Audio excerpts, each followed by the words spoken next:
We gather in the name of the Great Spirit. Let us join together in our responsive call to worship.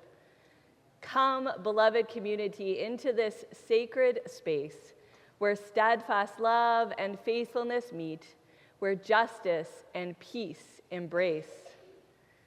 The Great Spirit invites us to listen to the land, the water, the wind, to the wisdom of those who walk this land before us.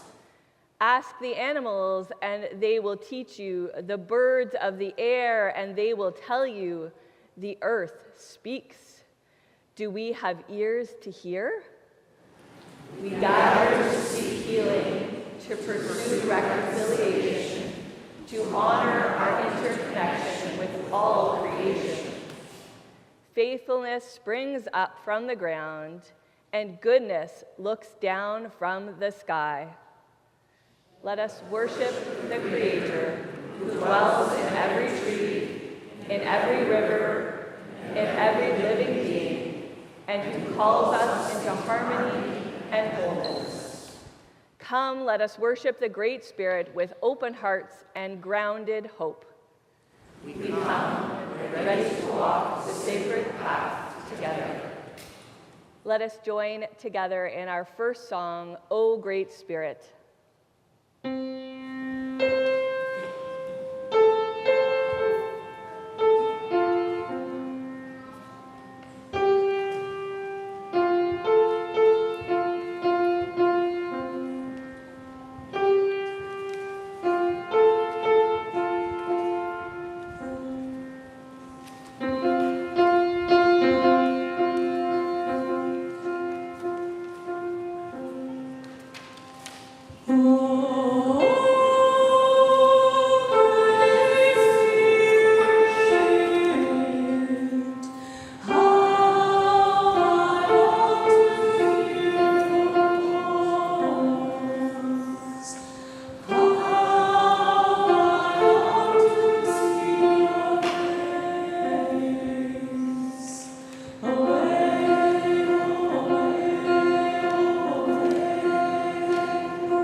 Today, on this National Indigenous Peoples Sunday, we pause to remember that the land on which we gather here in Waterloo is the traditional territory of the Haudenosaunee and Anishinaabe and Adirondack peoples. We acknowledge the enduring presence and deep spiritual connection of Indigenous peoples to this land, which has been a place of gathering, ceremony, teaching, and stewardship for generations beyond count. We recognize that this territory is part of the Haldimand Tract, the land promised in perpetuity to the Six Nations of the Grand River.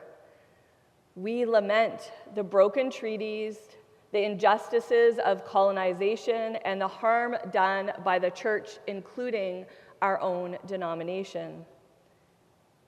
And yet, in this sacred moment, we also affirm our commitment to walk the path of reconciliation with open hearts, listening ears, and willing hands.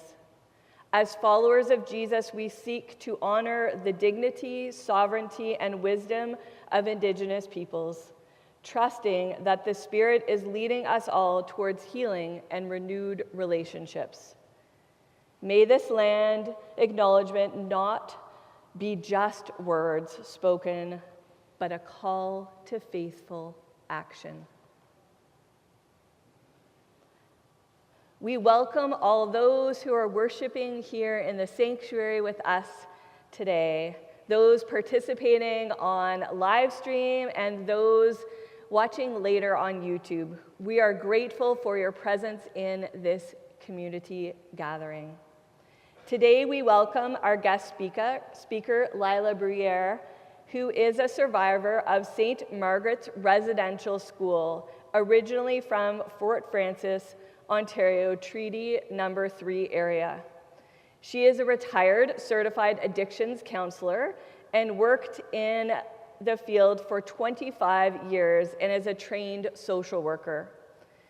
In 2019, she was elected to be a member of the Truth and Reconciliation Commission, also known as the TRC, the National Survivors Circle. She spent the next 3 years attending gatherings across Canada as a representative for the TRC. She was honored to be appointed to this position and become a voice for other survivors. A fuller biography is included in the bulletin for today. And our guest musicians, who we look forward to hearing from soon, are Eric Jackson and the Willow River Band, and they craft songs that feel like autumn. Their music is rooted in harmony-rich storytelling and a deep connection to the land they call home. Based in Ontario's Waterloo region, the band draws its name from the original pre-colonial name of the Grand River, Willow River, a tribute to the area's Indigenous heritage and Eric's own Métis identity. Mary Catherine has worked closely with Eric and the band to choose the music for this service. We look forward to learning new songs and sharing in sacred music making together.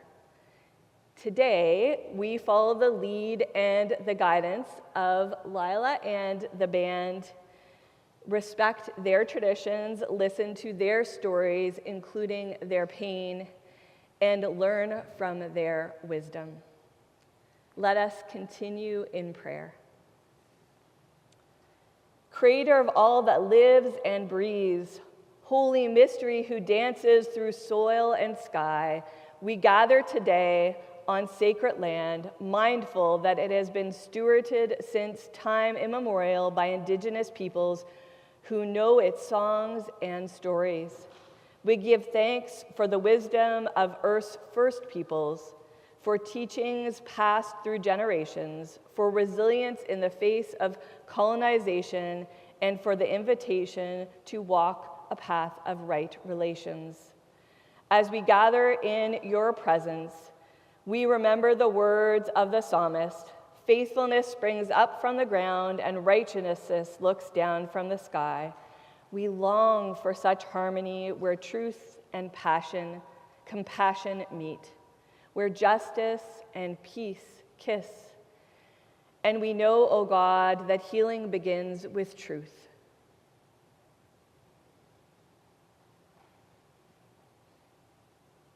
We confess that we are part of a history of deep harm.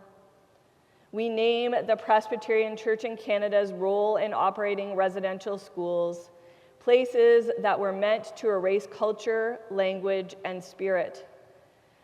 We lament lives lost, families shattered, traditions uprooted. We acknowledge the Canadian government's policies of displacement, discrimination, and denial.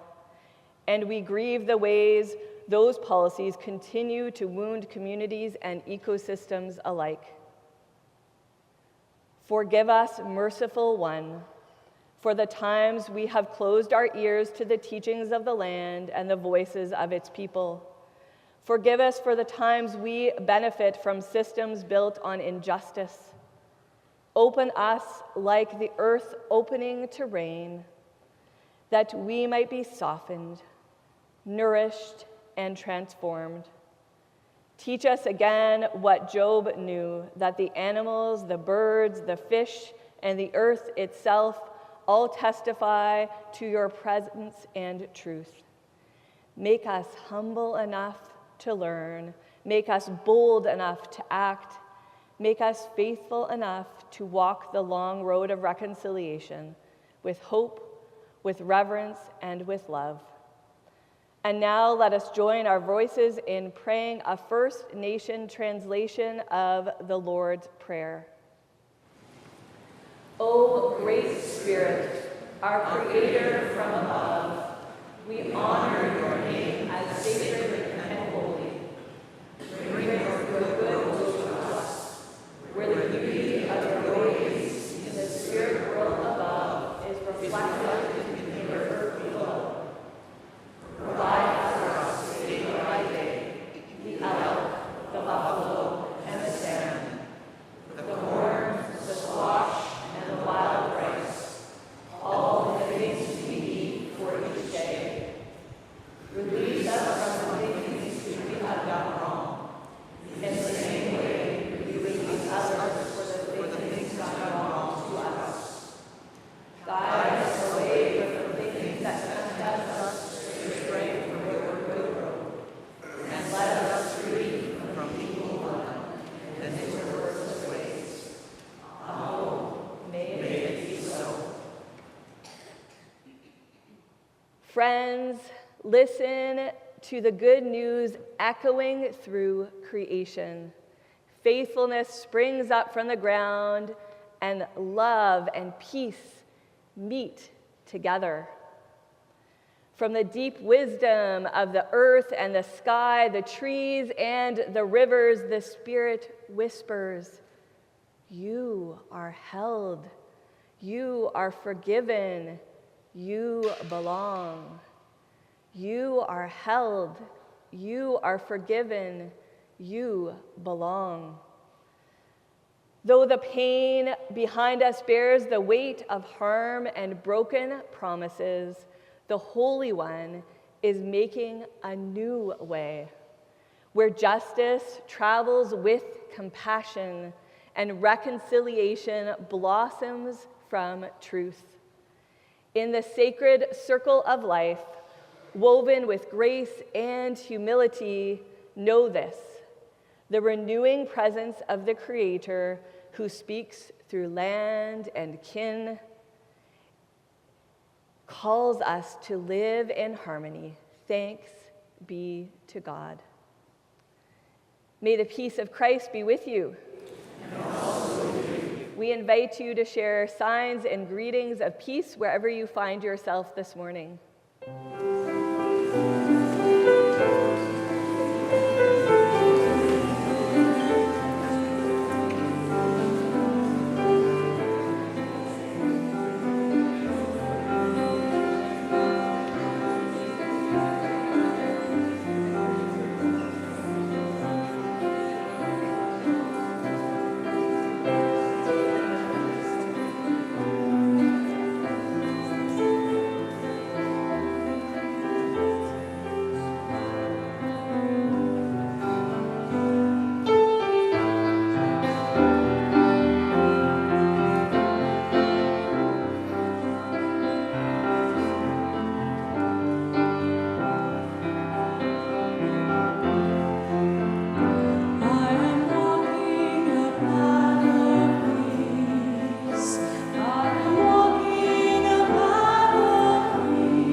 I invite any of the young at heart, the children or youth, to come closer, and we're going to share a bit of a conversation with our friend Lila. This is Lila here, and she's traveled from an area a little bit west of here and has come to share her stories and her life with us, and we're just so honored to have her here with us today. She has so much wisdom to share with us and life experiences, and some of them have been joyous and some of them have been really hard. So we're so glad that you're here today, Lila. Thank you. And why don't you share a little bit about your life with us? I know we have some pictures of you when you were a kid that you shared with us, and a little bit about your school. So Okay. yeah. Good morning. You're all school age level, right? Yeah. Have you ever heard about residential school? Yeah. Yeah, they talk about it in the schools now. I'm glad that it's a real story. And I'm going to show you some pictures because when I went to school, I was 6 years old when I first went, and this is me. I look like a happy little character, but I wasn't, because when I went to school, I stayed in this building. I'll show it to you later. This is the old building, and my parents went to this school. We stayed there all year round, and when I went to school, we got to go home for Christmas. Can you imagine that? Being in the same school all year. So I didn't get to go home till the holidays. So you guys are lucky. You guys. At the school. Yeah, I lived right there. The top where it's black up there, that's where the bedrooms were. They had the little boys' side, and they had the girls. So we were separated. So I had a brother that went to school. Like, I have 9 brothers, but the older ones I didn't get it. They were already gone. They grew up. But my younger brother, he's younger than me. He was in the same school, but I never got to talk to him. We had a no-talk thing. You couldn't talk to him. If I seen him, I would just wave at him. And if I got caught waving at him, I would get punished. So that building now is gone, and they tore it down, and this is the building that's there today. It's still there. So this is the school I went to when I was when I grew up. Like, I was there till I was 14. Can you imagine that? Living in the same building till you were 14. And that's where I went to school. And this building, like, I didn't think I was ever going to leave this building. Like, even though I was done, I got married in that little chapel there. And then I went to school there. Then when I got older, I took a university course in that same school. So, so I was there all the time. I said, am I ever going to leave here? There's another picture of me there somewhere. I think that's later. Is that okay? Yeah. All right. I'm wondering if you could tell the kids a little bit about your special skirt you're wearing today. It's This year, beautiful. thank you. This year is, my people have clans, and so my clan is the Bear Clan. So my sister made this skirt for me, and she's really talented, so I get lucky because she makes them and gives them to me. But for me, like, what I do is I do beadwork. So, so that's, but she does beadwork too, but she's really good. So, so I got to be nice to her because I'll ask, hey, you got any extra skirts? And she'll send them to me, so I'm really lucky that way. So, yeah, like, I could talk to you about this, the school, because I was there most of my life, right? So I could sit here and I could tell you a story, about my spirit name is Dancing Eagle Woman. I could talk about Dancing Eagle Woman and tell you, my whole lifetime, the experiences. And a lot of it wasn't nice. It wasn't a good experience, And there's a lot of side effects to that, so I had to learn, how to do things. So, but I consider myself really blessed, because I'm able to talk to you, to come here and talk to you about this. And not everybody can do that, So I'm really grateful, that Creator, gave me that gift to be able to talk to you about this. So when you go home, you can tell your family, that I met a real survivor.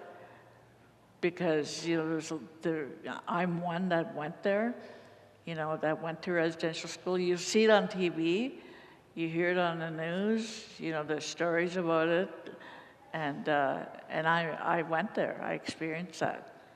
So, that's a blessing, that I'm able to do that.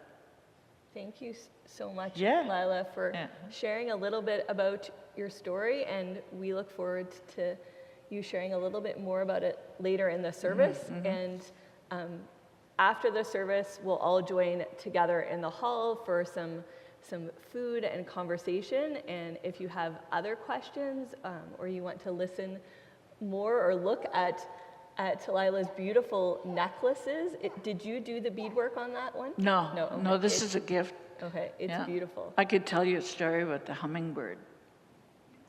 And the building that I live in, there was a ramp, a handicap ramp, and I was walking up there. And I could feel something hovering in my face. And there was a guy coming out of my building, and I said to him, "What is that?" And I could see it in the corner of my eye, and he said, "It's a hummingbird." And I consider that a blessing, that little hummingbird took that time to come and see me. So I grew attached to the hummingbird. So my living room, I have hummingbirds all over the place, and they're all gifts. People know that I like hummingbirds, so they'll pick a hummingbird up for me, like little ornaments, and I got them hanging all over the place in my living room. People draw pictures of hummingbirds for me and give them to me, so I have that connection. So that's my little hummingbird here. And this friend of mine made this for me and sent it to me. So that's a blessing itself. Thank you so much. Yeah. Well, have a great time in your last Sunday school class before the summer. Who wants to help with the shepherd's crook as you go out? Lily, do you want to take it? Thank you so much, and we look forward to seeing you later. And we'll look forward to some special music now. You can just stay here during the song. Yeah. Courtney, can they come back? Because we were We're going to do a song together. That's my fault. Thanks, MC. We forgot. We're going to sing a song together that the band is going to teach us.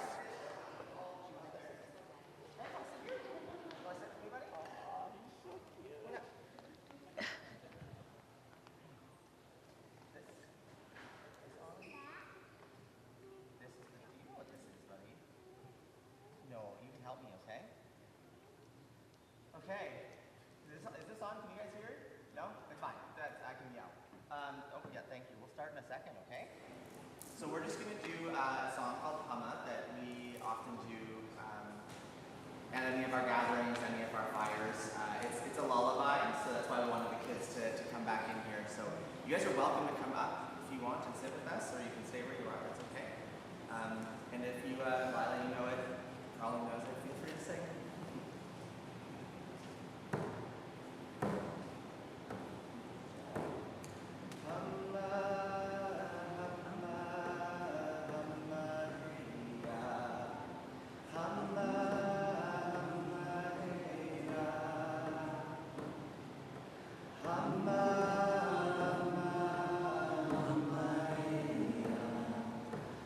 Hama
School, sorry.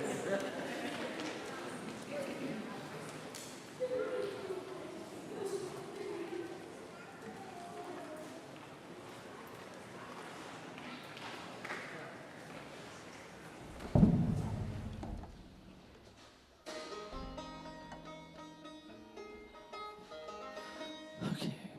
Just give us a second here. The humidity really messes with these.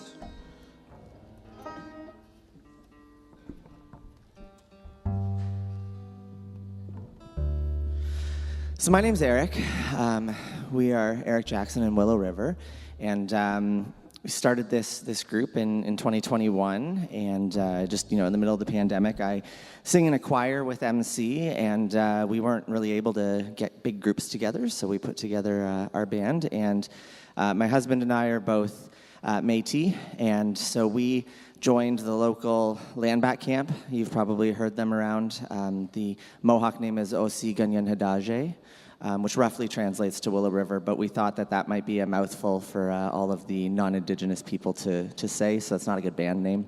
So we just went with the English version. So, and one of the songs that we first wrote was called Birds of Prey, and it's after spending long nights around the campfire, hearing from Indigenous elders like Lila and others in our community that were impacted by the 60 scoop in residential schools, and so we put that together into a song. Didn't really know how people were going to receive it, but it ended up charting number 14 on the Indigenous Music Countdown on Sirius XM, so it was great that people really appreciated the music. So we're going to play that for you. It is a little bit of a reflection of the history in our country. Like birds of prey on a wire, they came for us over horizons. So many remember the plains as they landed on the lakes.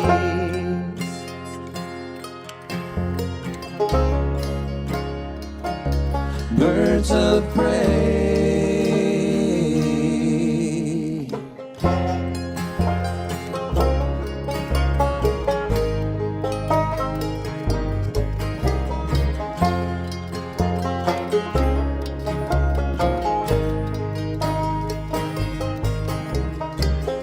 After 25 years, I found my home. A child should never be alone. My dress, my culture, my tongue. You tell me that I'm wrong. Birds of prey on a wire, they came for us over horizons. So many remember the plains as they landed on the lakes.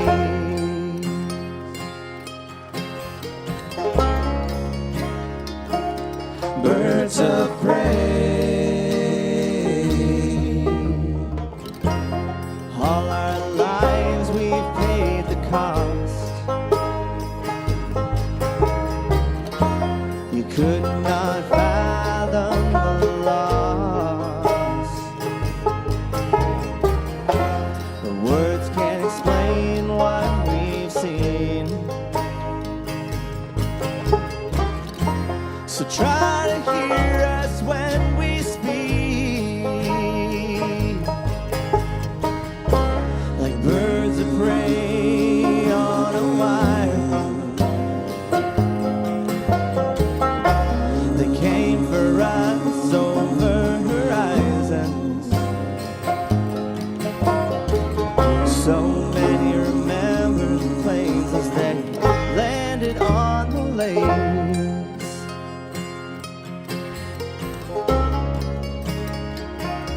Birds of prey.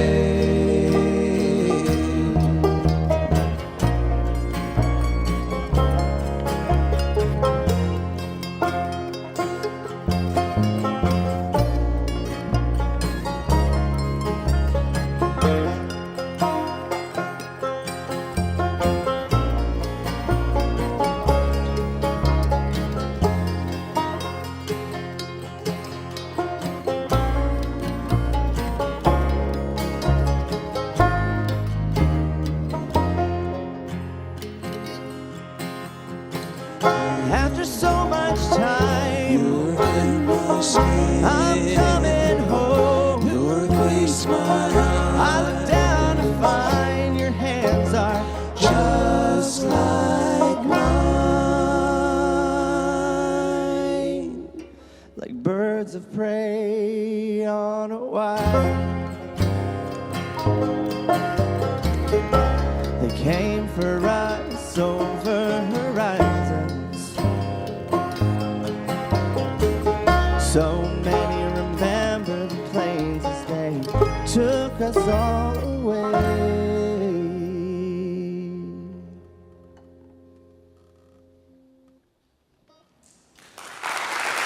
Thank you.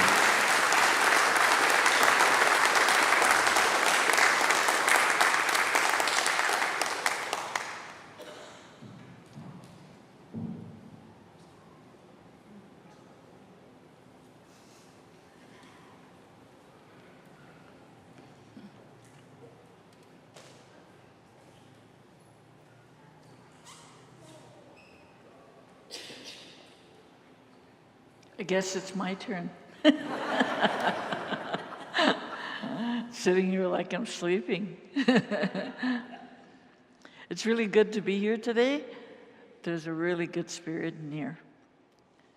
And it's not very often I speak in the church, you know, and but when I do, like I keep an open mind, you know, because a lot of the experiences I had when I was growing up in the church was not good, you know, and but what I do is I don't take what happened and blame everybody for it, you know, because you weren't there, and you know, so I tend to leave that back there, but yet I like to share that experience, you know, to just educate you, and that's my job, you know.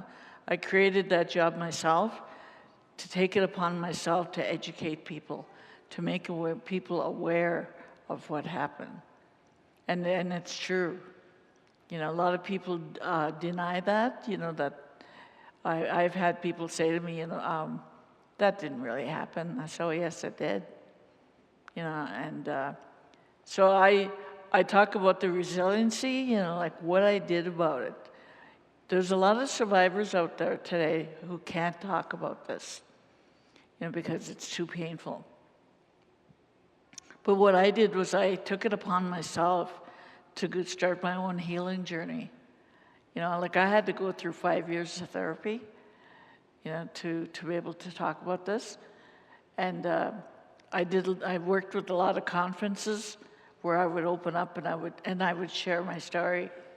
And then I would literally have to run to the bathroom, you know, and barf my guts up, you know, because it was too hard, you know. But I've been doing this now for about 30 years. And, you know, and I enjoy what I do because I want you to be aware, you know, of what happened, you know, and not to become angry or anything like that. I've been there already.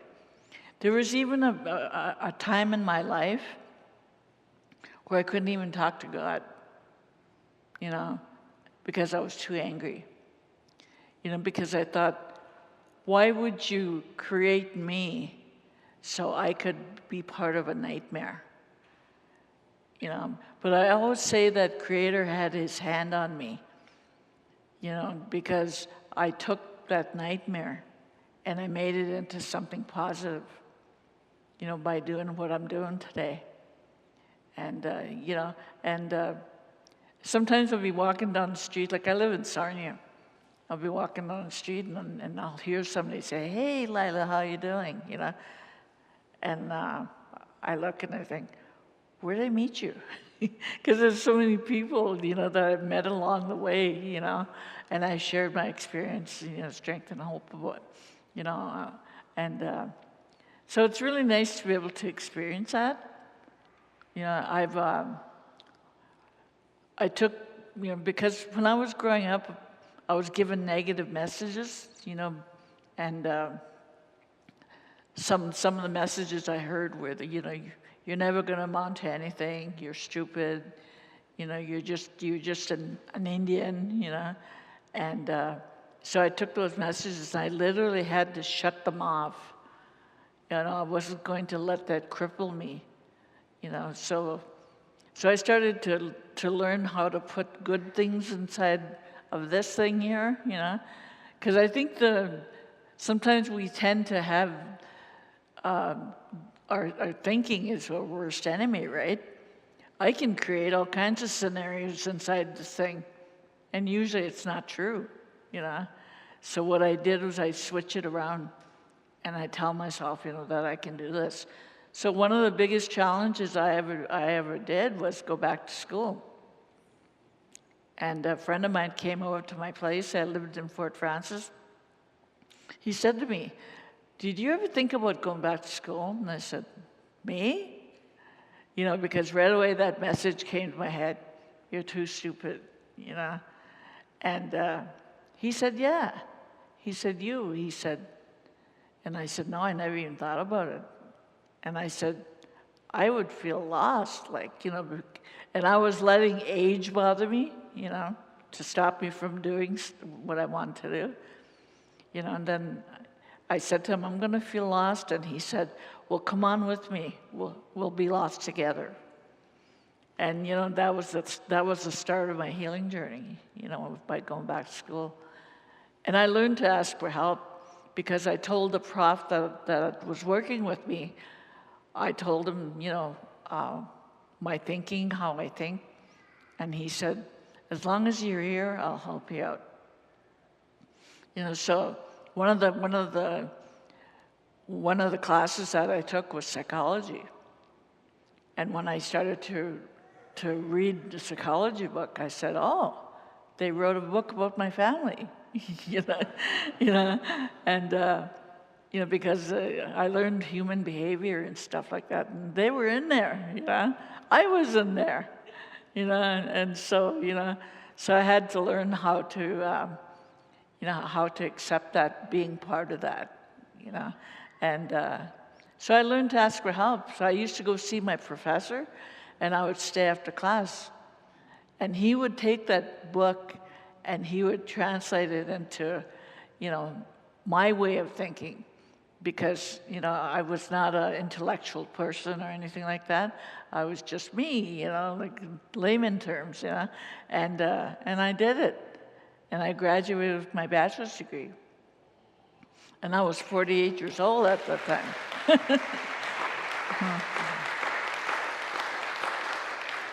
So that's not the end of the story. So what I did was I was 62 years old, and I was done working. I retired, but I wasn't ready to settle down, in a seniors' home and play bingo every Thursday night. I wasn't ready to do that, So my partner at the time, he said to me, "Why don't you go for your master's?" And I said, "Me?" And he said, "Yeah." So I did, So I went to Wilfrid Laurier, and I went and got interviewed, and they accepted me.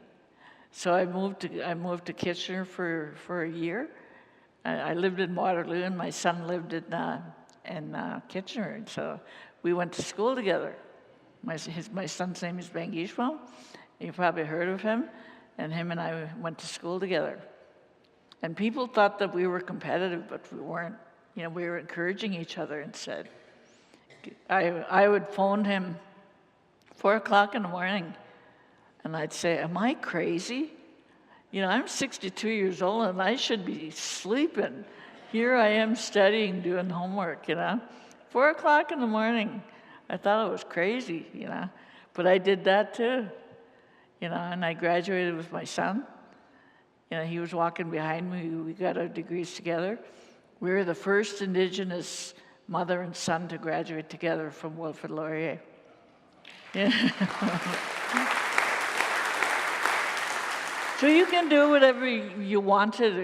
You can take a negative experience like residential school, and I could have let that cripple me, and I could have just sat in a state of depression all my life, And that's one of the side effects that I struggle with is depression, because I can wake up and I can feel, I could feel like I don't want to do anything today. I feel lousy, I feel like I don't fit anywhere, all those old things. And I allow myself to be there for a little while, and then I say to myself, okay, you've had your little pity party, now go have a shower, get ready, go do something constructive. So that's what I did. So, so I graduated with my degree, and then I still wasn't ready to settle down. And I thought, now what am I going to do? I was planning on opening my own counseling business, but then I started speaking. And then my son and I developed a workshop. It's called Intergenerational Trauma, a Mother and Son Story. So him and I traveled all over the place. We went as far as the Northwest Territories. And we spoke to classrooms, we spoke to teachers, parents, young kids. We spoke to all those, and shared our story. And he would talk about the history of residential school. He would talk about being the son of a survivor, because I was not the best mother. I didn't know how. How can you raise a family? Like I have 3 sons.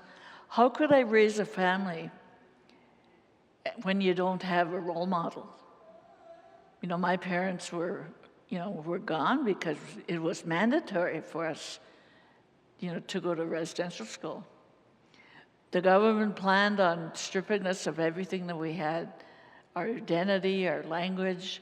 They wanted to take that away from us. They almost succeeded. But then, then there was, they started to rise up. They started to heal themselves. And so, and people are still graduating today, and I encourage them, don't let age stop you. Go back to school, do something, you're not too old. I'm 72 now, and I'm still going, and unfortunately, I live with an illness now, but I don't let that stop me from what I'm doing. I said, as long as I got this thing, I can talk, I'll do it. So, I don't know where that comes from, but that's why I always say that Creator touched me, and gave me a purpose, and said, I'm going to use you as a tool, to teach people. So, so that's what my job is today, and that's what I enjoy doing. So, coming here and talking to you, So I'm going to be here, and you have any questions, don't leave without asking me. I don't know everything, but I'll answer you the best that I can. Because it did happen. It's an experience that was not good, but I made it into something positive by sharing with you. You're good. Thank you.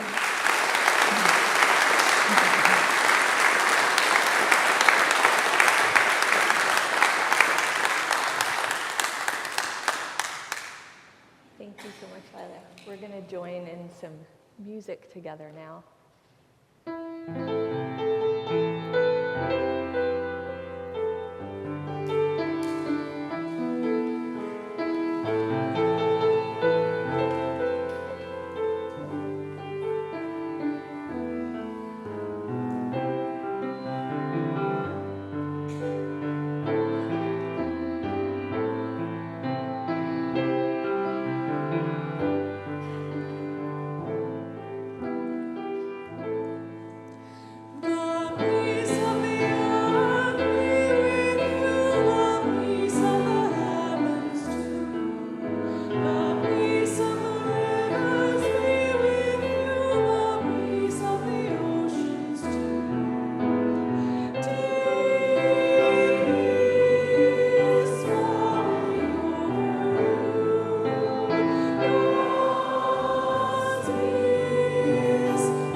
We are so deeply grateful for Lila and Eric and the band to be with us today, and for all that you are teaching us and will continue to teach us as we reflect and as your stories and your songs go with us.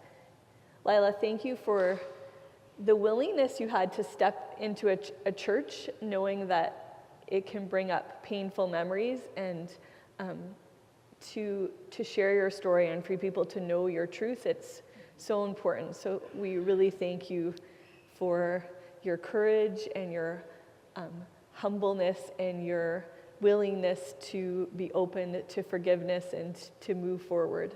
It's very inspiring.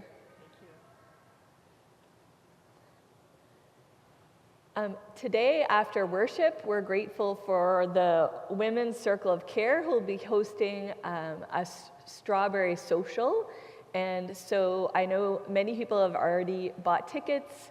There are also tickets at the door, and we hope that our guests will join us too. I have tickets for all of you, so please come and join us too as part of that time. Also, a reminder that this afternoon at Camp Kintail is Kirk in the Cedars. This is a monthly gathering outside in the Cedars by Lake Huron, an intergenerational worship service, and it is followed by a dinner up in the lodge that is a free will offering. So I know there's a big group of people going from the church today, and if you've never gone, it happens every month, and it's a great opportunity and a time to enjoy creation. And you can see this picture out here. There was a bunch of worker bee gardeners that were here yesterday morning working on weeding and helping make our property and our gardens more beautiful. So we thank you for the group that came to do this yesterday morning, and there'll probably be some more requests in the future for you to join in on this. This is an example of a way we can give our time and our talents and invest into the church.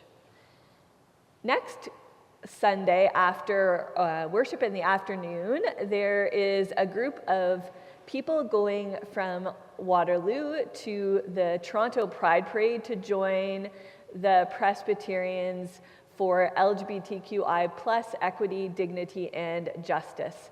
And yearly we march in the Pride Parade. You can see there's signs and banners. I have gone a couple of times, and I know many people from the congregation have gone too. So if you have more questions or information, you can either email the office or you can talk to Sue Senior is here today if you want to wave your hand to Sue and ask questions about that. She has some more information about that too. Today was our last week we're going to the PWS&D response for Gaza.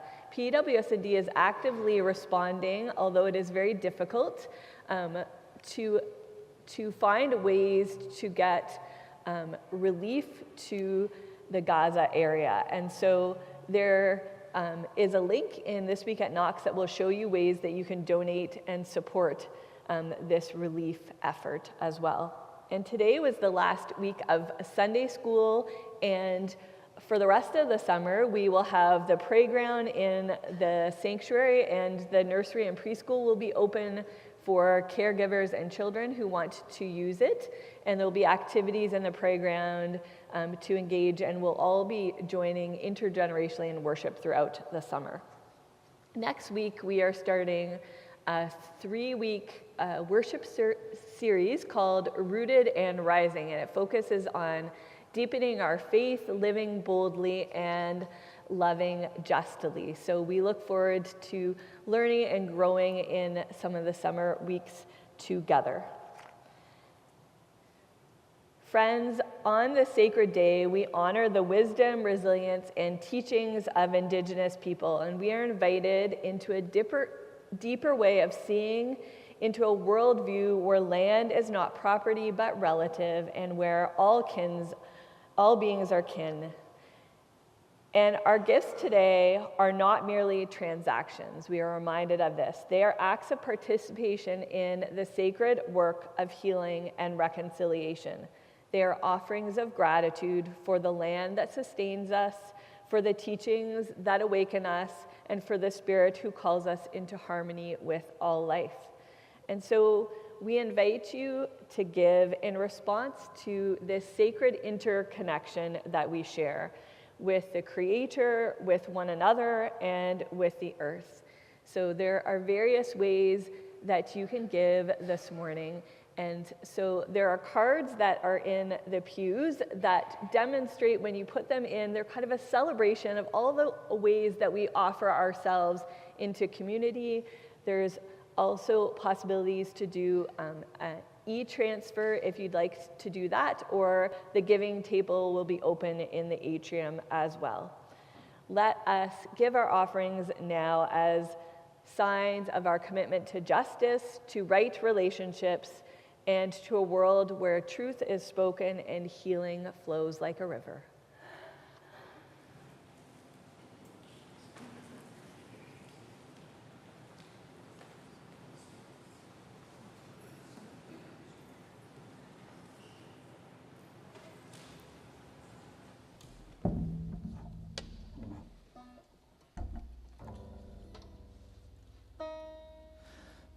So this song is, it tells the story of the Frog Lake Massacre in 1885 out in the prairies, and it's just a story of Thomas Quinn, a man who was known for kind of suppressing Indigenous people, starving them, cutting them off from the rest of the world, and the Indigenous people rose up and killed him, and there was retaliation, and a bit of a war started between the Cree and the Catholics out there. So this tells the story first from the perspective of the Indigenous people, then from the perspective of the prosecutor, and finally from the perspective of the Indigenous children that were forced to watch their ancestors be hung in public.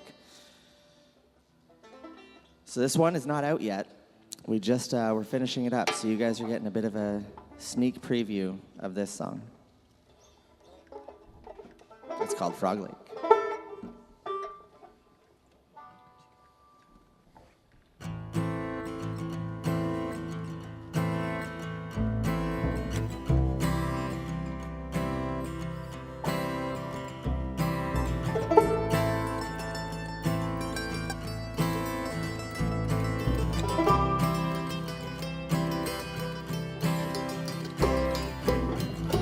In the year of 85, I am bound to die for the death of Thomas Quinn, a coward and a liar. We had starved for days and nights, were driven from our land, forced into the brink of death. We had to make a stand. It was at Frog Lake where I sealed my fate.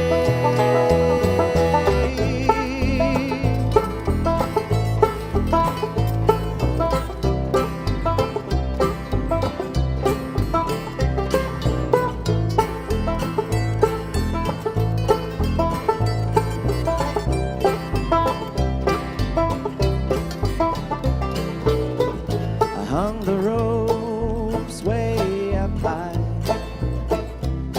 for those who were damned. Justice served and justice wrought for 8 guilty men. The judge was quick to choose the path that we must take. And I deserve the night for the choices that they made. It was at Frog Lake where they sealed their fate.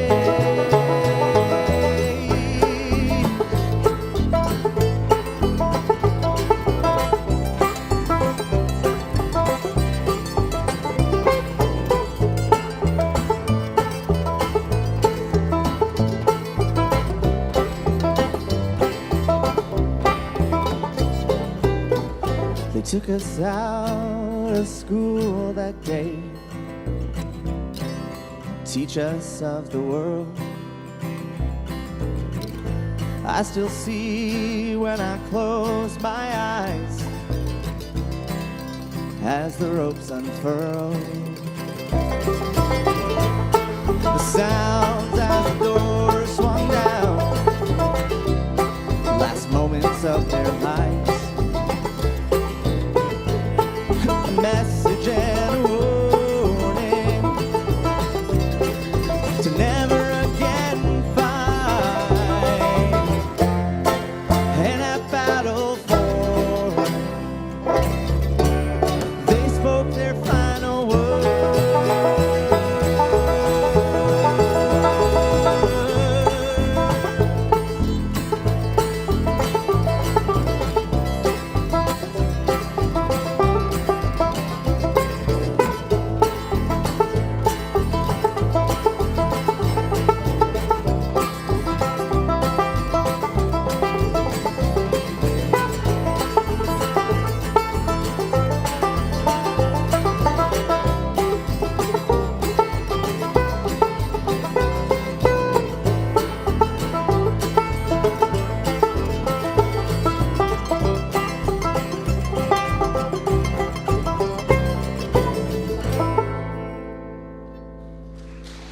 Thank you.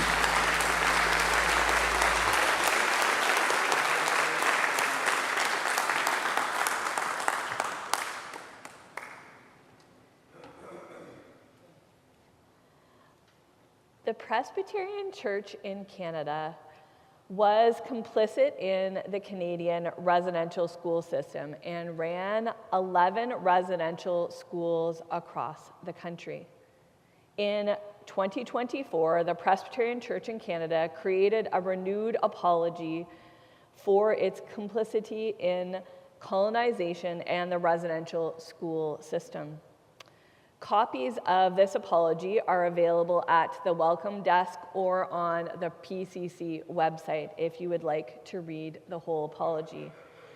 The apology was pronounced out loud last year to members of the National Indigenous Ministries Council at the General Assembly. We acknowledge the strength and courage of survivors for sharing your experiences in the schools and the heavy burdens you, your families, and communities still bear. We acknowledge the pain and the difficulty of sharing and reliving the truth of your lived experience.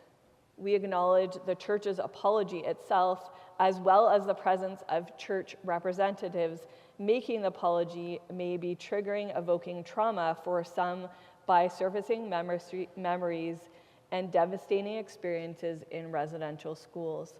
The following prayer and of healing and reconciliation was written using a series of petitions echoing the themes and language of the Presbyterian Church in Canada's apology.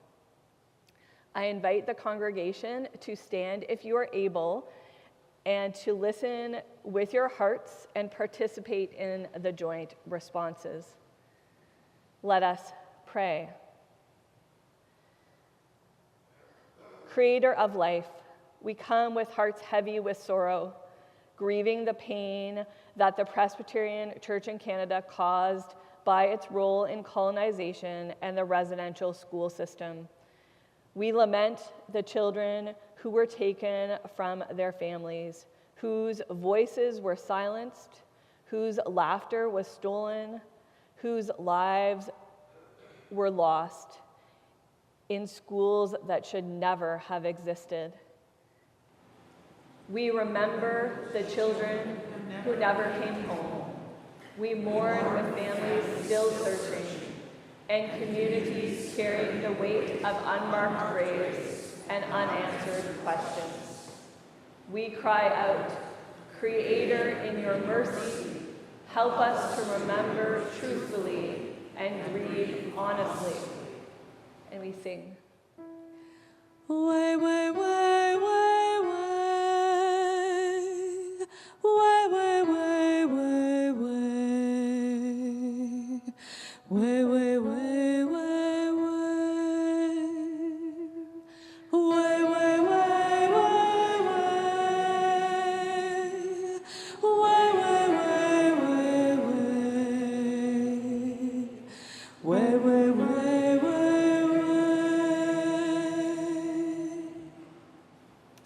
Holy One, we confess that we, your church, were not merely bystanders, but active participants in systems of violence.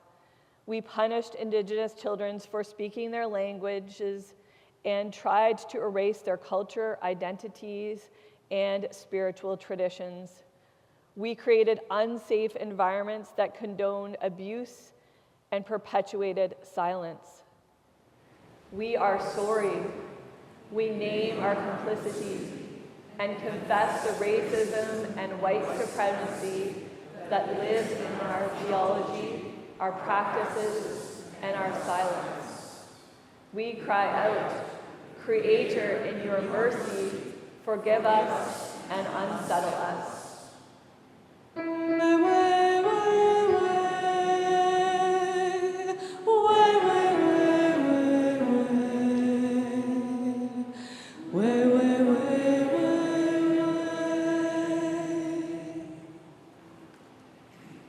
Healing Spirit, we give thanks for survivors and intergenerational survivors, for their courage to speak truth, for their strength in carrying stories of deep pain and endurance.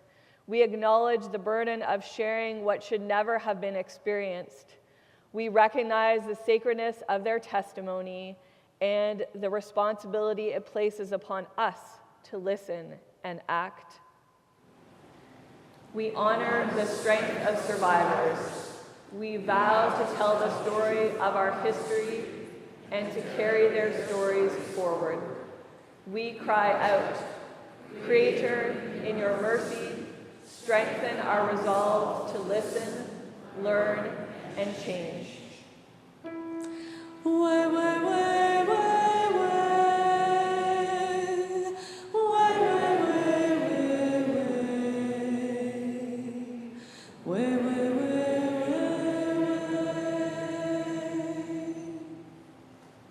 Compassionate One, we recognize that the trauma of residential schools did not end with their closure. We name the ongoing systematic injustices, poverty, racism, gendered violence, mental health crises, housing insecurity, and the overrepresentation of Indigenous children in the school welfare and justice systems. We acknowledge that these are not accidents of history, but the consequences of colonization and cultural genocide. We cry out, Creator, in your mercy, let justice roll down like waters and righteousness like an ever-flowing stream.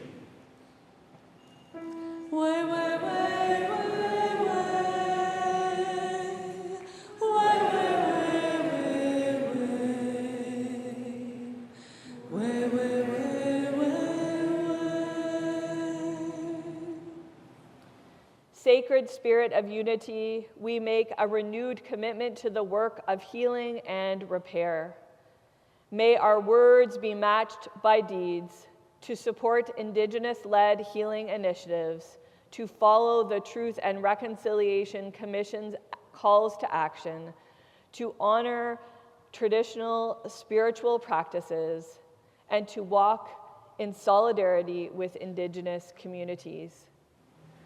We open our hearts to be transformed. We pledge to continue listening, learning, and making reparations.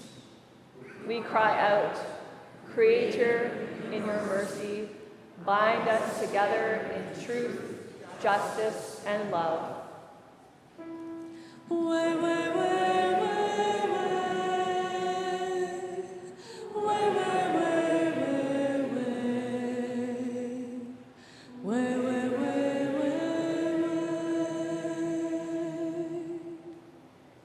May this prayer not end with our final amen, but echo in our actions, in our relationships, and in the sacred work ahead. And all people say, Amen.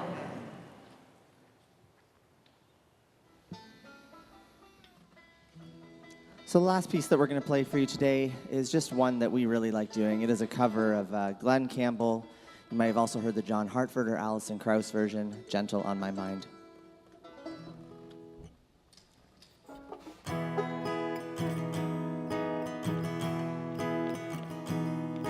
It's knowing that your door is always open and your path is free to walk.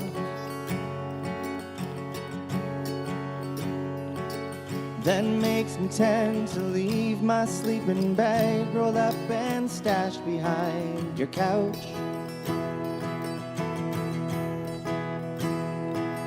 And it's knowing I'm not shackled by forgotten words and bonds, and the ink stains that are dried up on some line.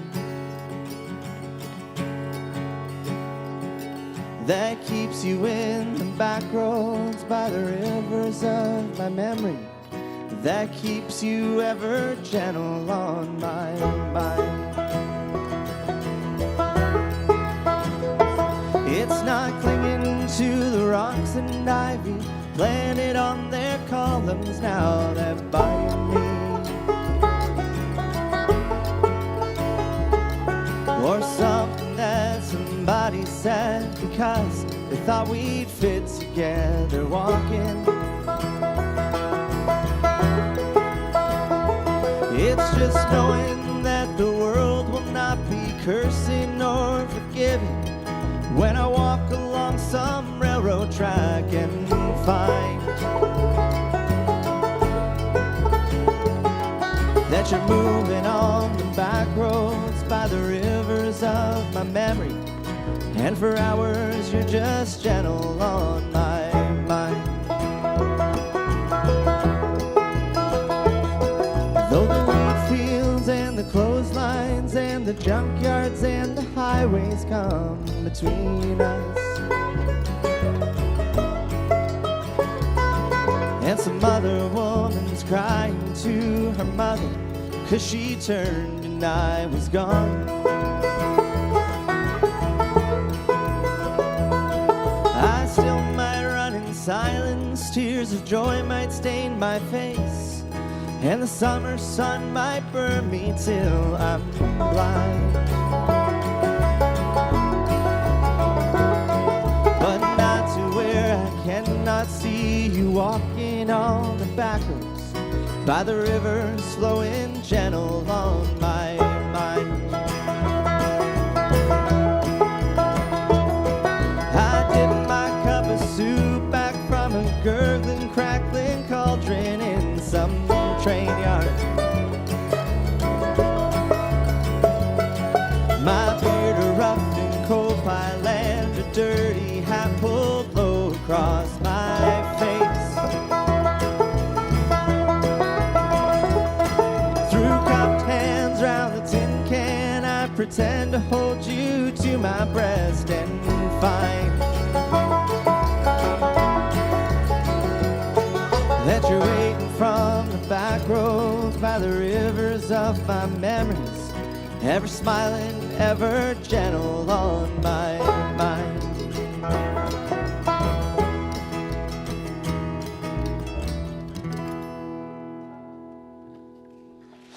Thank you.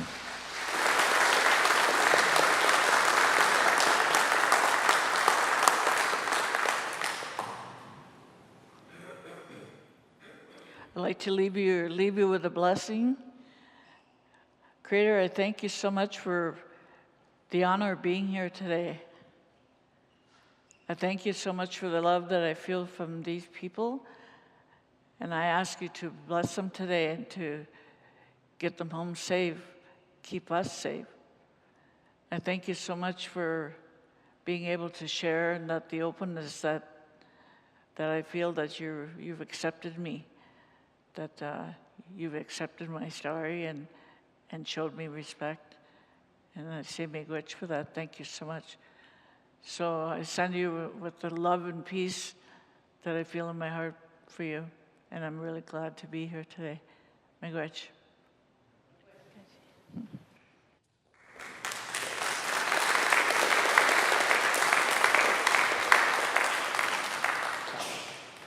And finally, before we end today, we like to end all of our gatherings with a traveling song.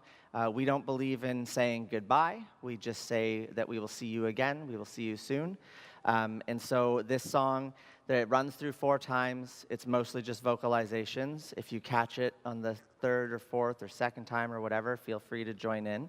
And stand if you are able, because part of this song is to sing to each of the directions.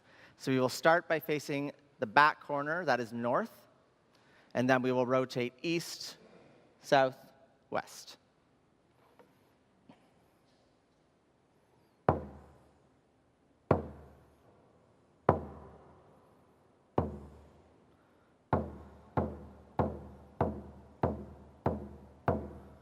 Way, hey, ah, hey, ah, hey, oh. Way, hey, ah, hey, ah, hey, oh. Way, hey, ah, hey, ah, hey, oh.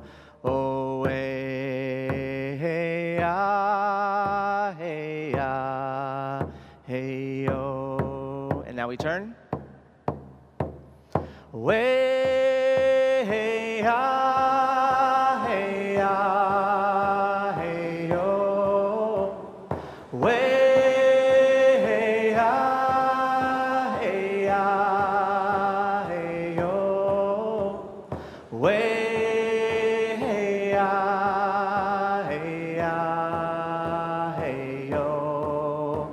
Oh, way, hey, ah, hey, ah, hey, oh. Way, hey, ah, hey, ah, hey, oh. Way, hey, ah, hey, ah, hey, oh. Way, hey, ah, hey, ah, hey, oh. Oh, way, hey, ah, hey, ah, hey, oh. Way, hey, ah, hey, ah, hey, oh. Way, hey, ah, hey, ah, hey, oh. Way, hey, ah, hey, ah, hey, oh. Oh, way, hey, ah, hey, ah, hey, oh. Miigwech.